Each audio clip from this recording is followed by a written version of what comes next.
statement. This is the Kaggle assignment 3. We were required to predict rating of restaurants based on the reviews and some more data that was given. So I first started with importing some libraries, basic libraries, pandas, numpy, matplot, and cbol, and then we just simply load the data. So this part is just trivial. And first we started with analyzing the shape of the train data as well as the test data.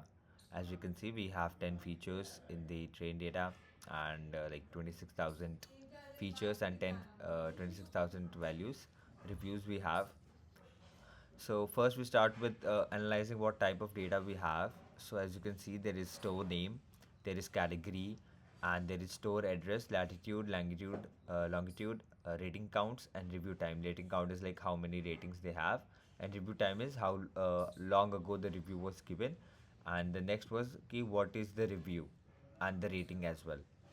And then we analyze what type of data these things are, because we need to do pre-processing, so we should know what type of data it is. So id is our integer type, store name is object, as you can see it's object, as well as category should be also object, and then their store address is also object, is fine. Latitude is float, longitude float is okay. Rating count is object. Now this is something we need to deal with, because rating count is integer and we have object, as because we have the commas, so we have to remove this comma as to get numerical data. And then we also have review itself, which is the object. We need to apply some pre-processing on the review to actually be able to provide it to the model, and we have our rating. So then we just did a data summary, and like putting it all in a summary, what type of numerical column or categorical column we have.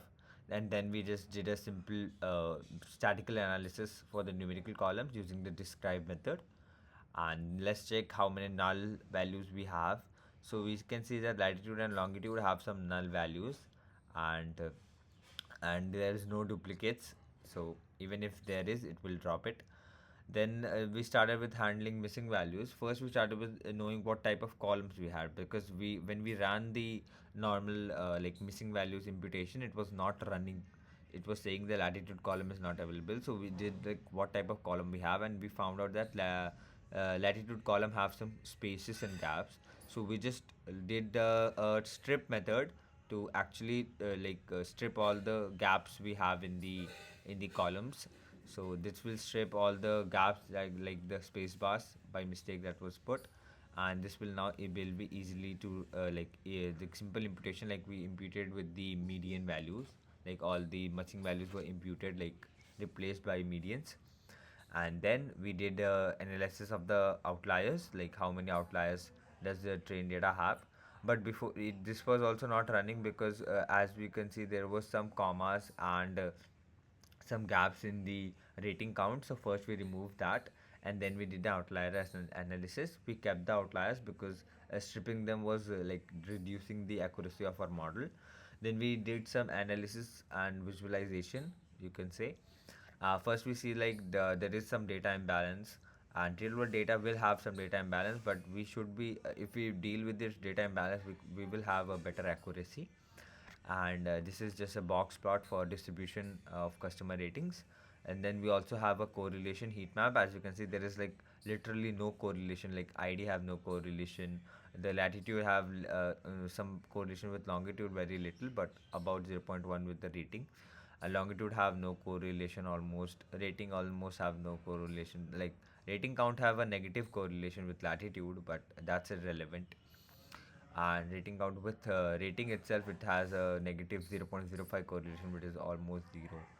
So you can see that with rating, these columns have almost no correlation. So we can also do the like review length versus the rating, like how the review length is affecting the rating.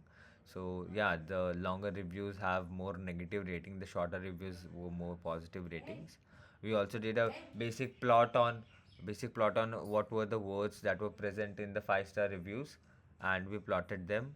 And then there was like how many unique values are there in the train data, and they were like literally the same values. This YYY is just like a misprint, or you can say mistype. So the train the store name have no unique values, as well as the category section also have no unique values, so they serve no purpose. Then we also did the store address. Well, like store address might have a purpose if you want to know what store have more better review or not, but based on our problem statement which requires us to based on the review and give the rating, so this is just a noise to the model then.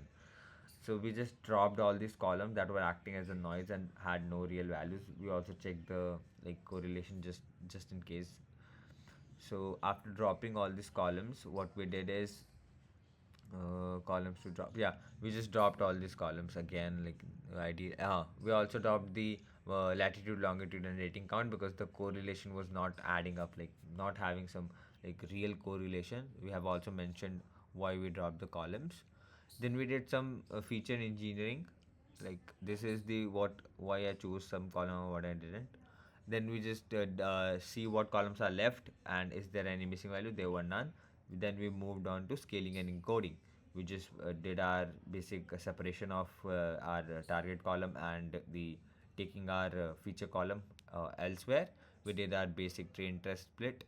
Before that, we defined our pre-processing step because I wanted to label encode our transformer before, so we just did the pre-processing. We just did a basic pre-processing where we just TDF ID of vector. We use the TDF ID vectorizer and use bigram to actually, and we just stop word English because we don't want to stop words, and we use label encoder for our target variable. So this is the basic pre-processing we used, and we split the data on the basic train test split with stratify equal to s because we have some imbalance. We wanted to deal with some imbalance, and this is just basically taking a for loop and going through some 7 models, basic baseline model this will create. So this is just going through baseline model, 7 different models, and this is just using the pre-processing and the model to fit on the train data and predict the test data, and we use the accuracy score as a measurement of their performance.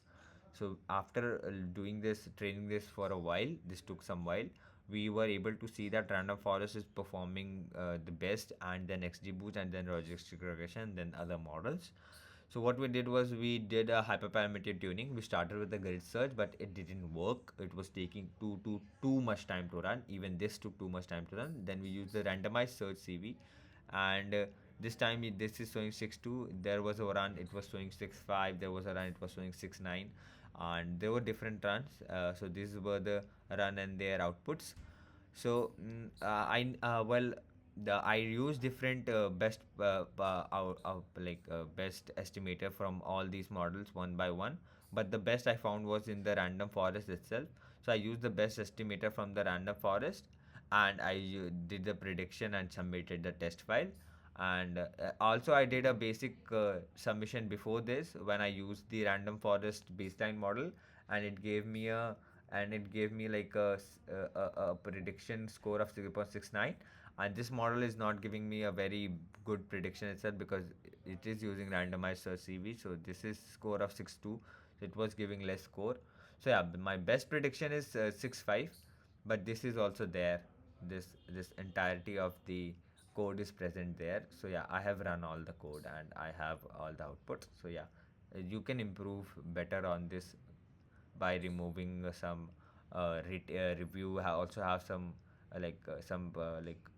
irregularities data. You can remove that. You can deal with class imbalance, and this will give a better output. And you can use much more libraries if they are unknown to me. So thank you.